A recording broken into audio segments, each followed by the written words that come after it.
যারা কোরআনকে সিনার মধ্যে নিয়ে নিয়েছেন, যারা মুখস্থ কোরআন তেলাওয়াত করতে পারে, এদেরকে বলা হয় হাফেজ। ওই ধরনের একজন বড় হাফেজ, ওনার নাম হয়েছে ইমাম উমর। ওনার নাম হয়েছে ইমাম উমর। উনি বলেছেন, আমি এমন একটা গুনাহ করলাম, আমি হয়েছি হাফেজ। ইমাম উমর বলতেছে, আমি কোরআনের হাফেজ। আমি এমন একটা পাপ করলাম, এমন একটা গুনাহ করলাম, যে গুনার কারণে আল্লাহ তাআলা আমার অন্তর থেকে পবিত্র কালামুল্লাহ শরীফ যে আমার অন্তরে ছিল, সেটা আমার থেকে সলব হয়ে গেছে, আমি ভুলে গেছি। আর কোনো কারণে ওই কোরআনকে আমি মুখস্থ রাখতে পারতেছি না। এখন উনি খুবই চিন্তিত অবস্থার মধ্যে, খুব চিন্তা করতেছে, হায় আল্লাহ, আমি কি করলাম? আমার গুনাহ এত বড়, আমার যে এত অপরাধ, যে অপরাধের কারণে আজকে তুমি আমার এই সিনা থেকে সম্পূর্ণ কোরআন আমার থেকে তুমি নিয়ে গেছো, ছিনিয়ে নিয়ে গেছো। এখন উনি কান্না করতেছে, চিন্তা করতেছে, শেষ পর্যন্ত চিন্তা করতে করতে বলতেছে, এই এলাকার বড় বুজুর্গ যিনি আছেন, এই এলাকার বড় হুজুর যিনি আছেন, তার কাছে গিয়ে একটু কথাটা বলি, তাকে একটু শেয়ার করি। এই কথা বলে উনি হযরত হাসান বসরির দরবারে গেলেন।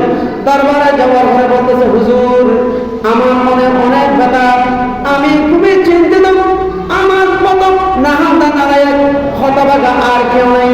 হুজুর, আমি এমন একটা পাপ করেছি, যে পাপের কারণে আল্লাহ তাআলা আমার অন্তর থেকে পবিত্র কালামুল্লাহ শরীফ যে মুখস্থ ছিল, ওই কোরআনটা চলে গেছে, ওই কোরআনটা আমি ভুলে গেছি। উচ্চ আওয়াজে বলেন, নাউযুবিল্লাহ।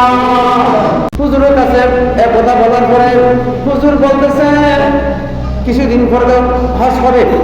হাসান বসরি বলতেছে, উমর, এখন হজের সময়, এখন হয়েছে হজের মৌসুম, তুমি হজ করতে গেলে মসজিদে একটা হানিফ আছে, ওই জায়গার মধ্যে গিয়ে তুমি দেখবে দুইজন বুজুর্গ আছে, দুইজন বুজুর্গ আছে, ওই বুজুর্গদের কাছে গিয়ে তোমার কলা কৌশল বর্ণনা করবে, তাদের থেকে একটু দোয়া নেবেন।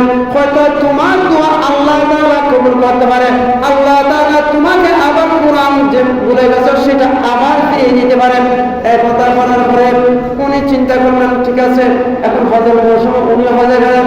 হজে যাওয়ার পরে হুজুর বলেছিল যে তুমি হানিফ মসজিদের মধ্যে থাকবে। যাওয়ার পরে উনি ওই হানিফ মসজিদে গেলেন।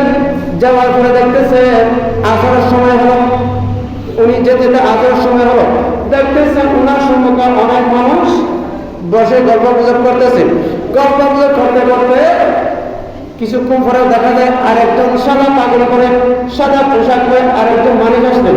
মানুষ আসার পরে আযান দিল। আযান দেওয়ার পরে নামাজ হলো। নামাজ হওয়ার পরে যার জায়গাতে চলে গেল।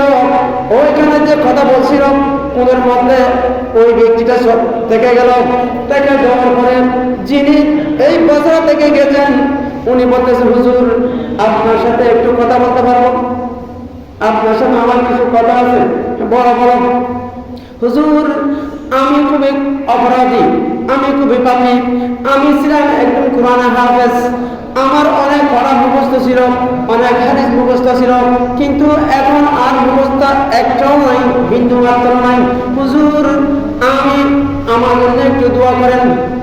এক কথা বলার পরে কেউ নেই, নির্জন, সবাই চলে গেছে। উনি একলা ছিল, উনি ছিল দুইজন, মাত্র দুইজন। উনি আল্লাহর দরবারে ফরিয়াদ করতেছেন, আল্লাহর দরবারে ফরিয়াদ করতেছেন, আকাশের দিকে তাকিয়ে ওনার জন্য দোয়া করতেছেন।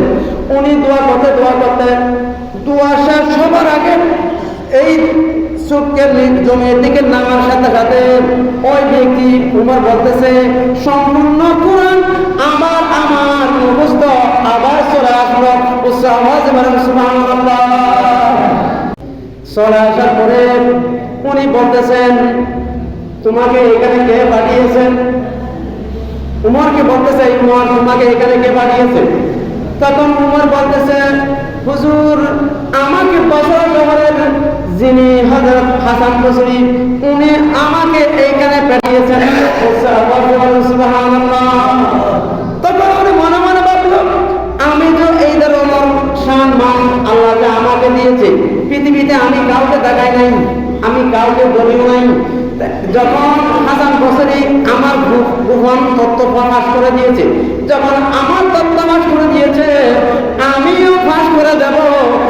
আওয়াজে বলেন সুবহানাল্লাহ। তখন ওনাকে বলতেছে, হে ভাই, এখানে যে সাদা কাপড় পরে, সাদা পাগড়ি পরে এখানে এসেছিল, নামাজ পড়েছে, তুমি তাকে চিনো? হ্যাঁ, না না, আমি তাকে চিনি না। চিনো না? উনি হয়েছেন ওই ব্যক্তি যিনি তোমাকে এখানে পাঠিয়েছেন, ওই হাসান বসরি। উচ্চ আওয়াজে বলেন সুবহানাল্লাহ।